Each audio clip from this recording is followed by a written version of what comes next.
चौपाल। बाल चौपाल। सहकार रेडियो पर ढेर सारी मस्ती और जानकारियाँ।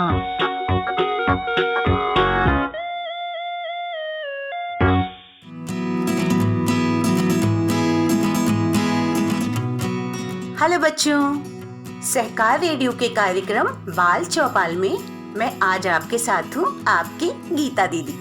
कैसे हैं आप लोग? उम्मीद है आप लोग बड़े मजे में होंगे। आज मैं आपको सुनाऊंगी एक यूक्रेनी लोक कथा।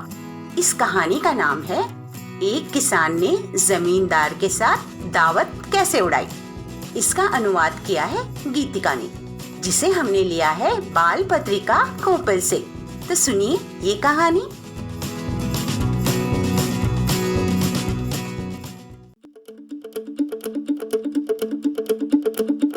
बच्चों, एक बार की बात है।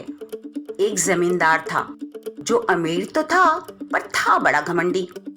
वो बहुत कम लोगों से मिलता जुलता था। जहाँ तक किसानों की बात थी, वो उन्हें इंसान समझता ही नहीं था। कहता था उनसे बदबू आती है, उनसे मिट्टी की गंध आती है।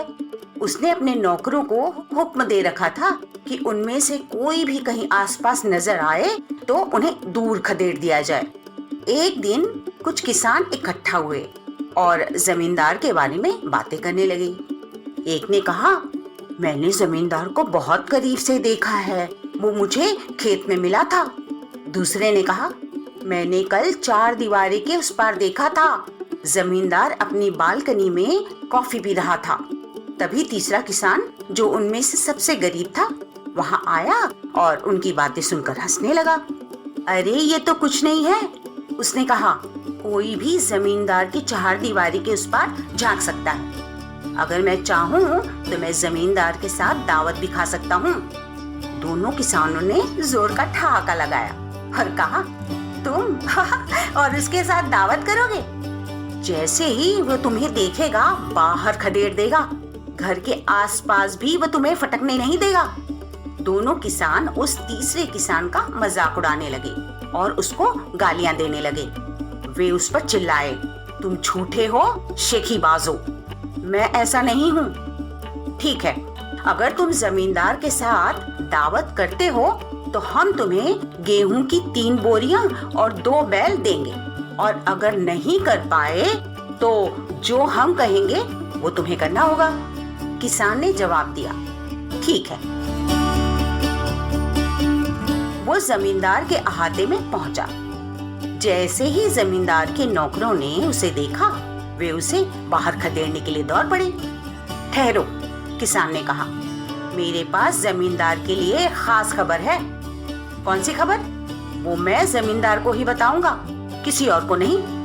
फिर जमींदार के नौकर उसके पास गए और जो कुछ किसान ने कहा था उन्होंने उसे बता दिया।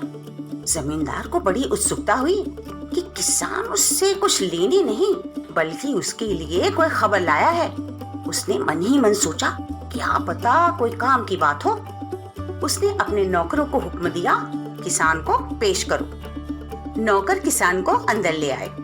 जमींदार उसके पास खिसक आया और उससे पूछने लगा, तुम क्या खबर लाए हो? किसान ने नौकरों की ओर देखते हुए कहा, मेरे मालिक, मैं आपके साथ अकेले में बात करना चाहता हूँ। अब तक जमींदार की उत्सुकता पूरी तरह जाग उठी थी। आखिर किसान उसे क्या बताना चाहता है? उसने नौकरों को वहाँ से जाने के लिए कहा। जब वे दोनों अकेले रह गए तो किसान ने धीरे से पूछा, दयालु स्वामी, मुझे बताइए कि घोड़े के सिर जितने बड़े सोने के एक टुकड़े की कीमत क्या होगी? जमींदार ने पूछा, तुम ये क्यों जानना चाहते हो? इसकी एक वजह है। जमींदार की आंखों में लालच टपकने लगा और उसके हाथ कांपने लगे। किसान यूं ही मुझसे ये सवाल नहीं पूछ रहा है, उसे जरूर कोई खजाना मिला होगा, उसने अपने आप से कहा, और वो किसान से जवाब उगलवाने की कोशिश करने लगा। उसने फिर पूछा, भले आदमी, मुझे बताओ, तुम ये किस लिए जानना चाहते हो? किसान ने गहरी सांस लेते हुए कहा, ठीक है, अगर आप मुझे नहीं बताना चाहते तो रहने दीजिए। अब मैं जा रहा हूँ, मेरी रात का भोजन मेरा इंतजार कर रहा है। जमींदार अपना घमंड भूल गया।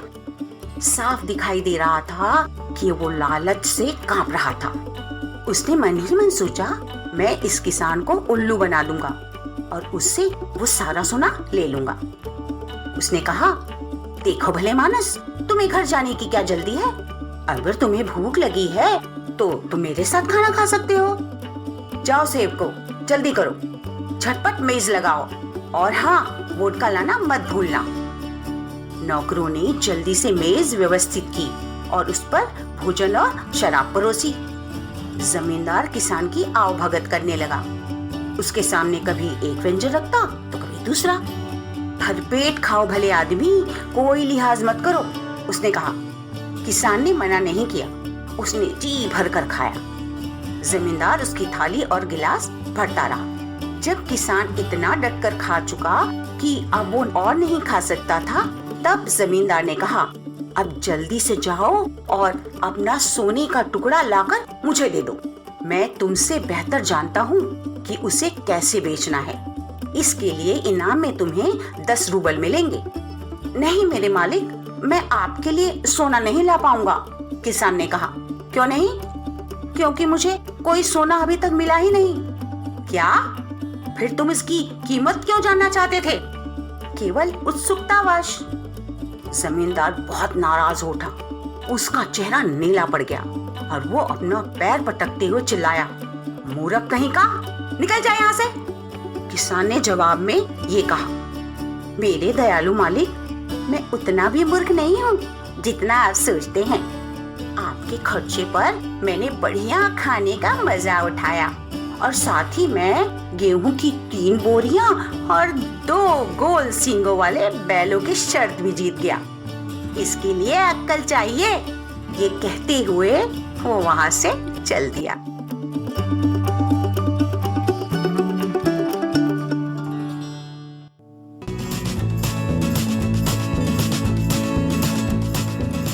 तो बच्चों, ये थी कहानी, एक किसान ने जमींदार के साथ दावत कैसे उड़ाई। आप सुन रहे थे सहकार रेडियो का कार्यक्रम बाल चौपाल। इस कहानी को हमने लिया था बाल पत्रिका कोपल से। आपको ये कहानी कैसी लगी? कमेंट बॉक्स में लिखकर हमें जरूर बताइएगा। अगर आप ये कार्यक्रम पहली बार सुन रहे हैं और हमसे जुड़ना चाहते हैं तो व्हाट्सएप ग्रुप से जुड़ने के लिए 9617226783 पर अपना नाम और जिला लिखकर भेजें। फेसबुक से जुड़ने के लिए पेज लाइक करें या फिर अगर आप हमसे यूट्यूब पर जुड़ना चाहते हैं तो हमारा चैनल सब्सक्राइब करें। अधिक जानकारी के लिए हमारी वेबसाइट सहकाररेडियो.com देखें। तो आज के लिए बस इतना ही। ऐसे ही किसी और कार्यक्रम के साथ फिर मिलेंगे। तब तक के लिए दीजिए अनुमति मुझे यानी अपनी दीदी गीता को। बाय।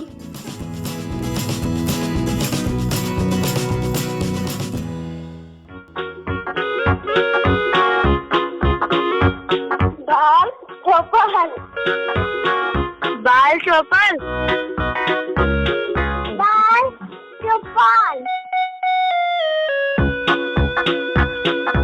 सहकार रेडियो पर ढेर सारी मस्ती और जानकारियाँ।